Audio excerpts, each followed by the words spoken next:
Shalom, selamat hari Sabat kepada semua teman-teman dimanapun berada. Kita bertemu kembali bersama dengan saya, Ariel Kurnedi, dalam pelajaran Sekolah Sabat Cornerstone. Dan puji Tuhan, pada hari Sabat ini kita sudah tiba di pelajaran yang pertama di triwulan yang terakhir di tahun 2021 ini.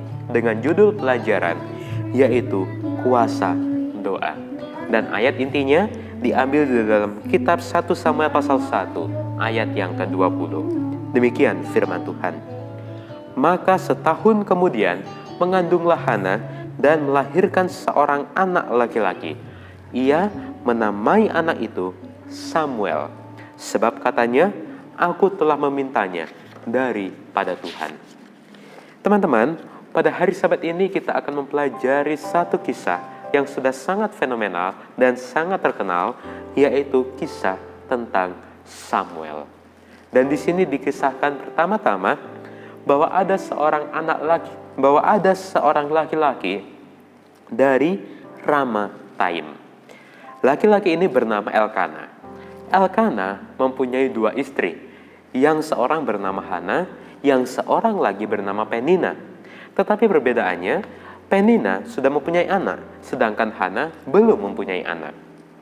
Nah, orang ini tiap tahunnya, yaitu Elkana dan keluarganya, tiap tahun selalu pergi ke Shilo untuk sujud menyembah Tuhan dan mempersembahkan korban kepada Tuhan.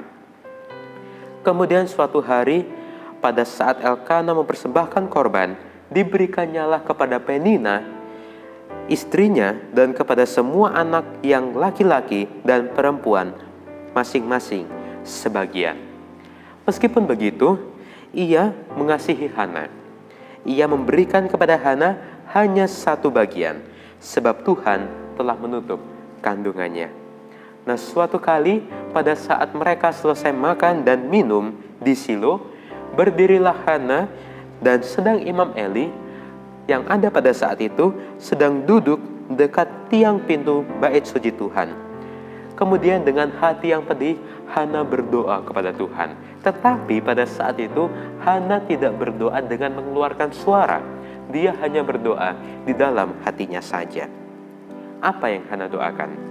Di sini firman Tuhan mengatakan bahwa Hana berdoa kepada Tuhan sambil menangis dengan hati yang pedih dan terseduh-seduh. Kemudian Hana juga bernasar kepada Tuhan. Dia berjanji kepada Tuhan. Katanya, Tuhan semesta alam, jika sungguh-sungguh Engkau memperhatikan sengsara hamba-Mu ini dan mengingat kepadaku dan tidak melupakan hamba-Mu ini, tetapi memberikan kepada hamba-Mu ini seorang anak laki-laki, maka aku akan memberikan dia kepada Tuhan untuk seumur hidupnya, dan pisau cukur tidak akan menyentuh kepalanya. Nah, pada saat Hana mengucapkan itu, dia hanya mengucapkan di dalam hatinya saja. Dan selama Hana berdoa kepada Tuhan, Imam Eli ternyata mengamat-ngamati Hana. Tetapi Imam Eli tidak tahu bahwa pada saat itu Hana sedang berdoa, karena dia hanya memperhatikan gerak mulut Hana saja, gerak bibirnya saja. Karena Hana tidak mengeluarkan suara. Dan Imam Eli, dia mengira bahwa Hana sedang mabuk.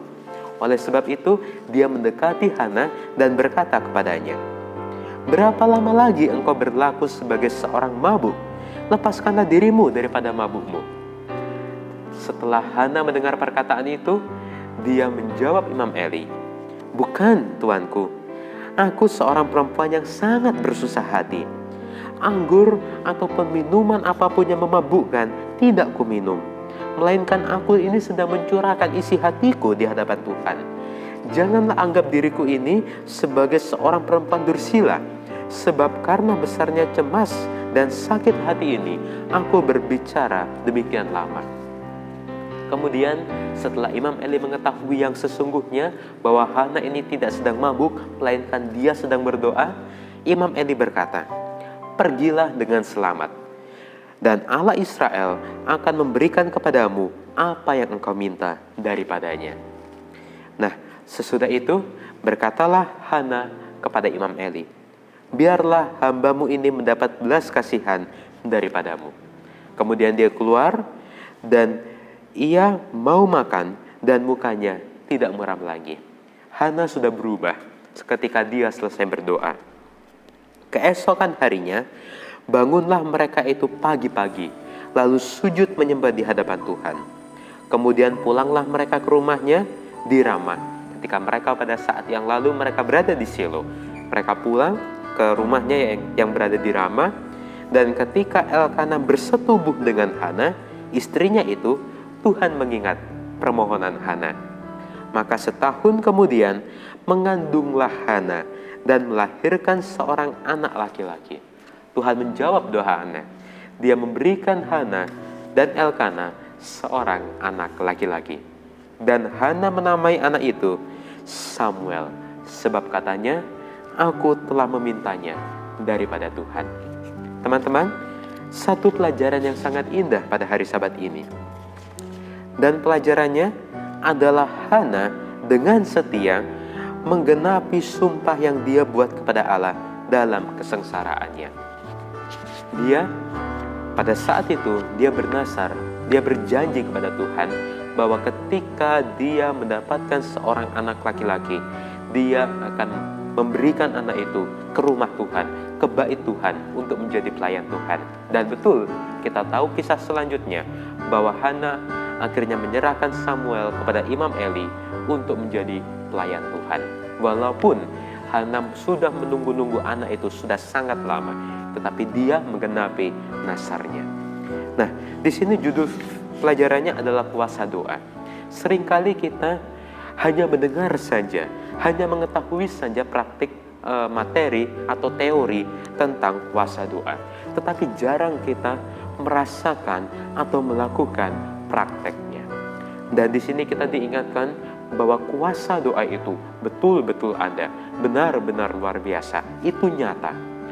Tuhan akan memberikan kepada kita yang sudah menjadi permohonan kita apabila kita dengan sungguh-sungguh berdoa kepadanya, meminta kepadanya. Tuhan sudah merencanakan kehidupan ini dengan sangat baik. Rancangan kesejahteraan, bukan rancangan kecelakaan, tetapi rancangan kesejahteraan, rancangan damai sejahtera. Dan kita haruslah yakin dan berserah sepenuhnya kepada Tuhan, supaya Tuhan sendirilah yang mengatur kehidupan kita, yang memimpin jalan kehidupan kita.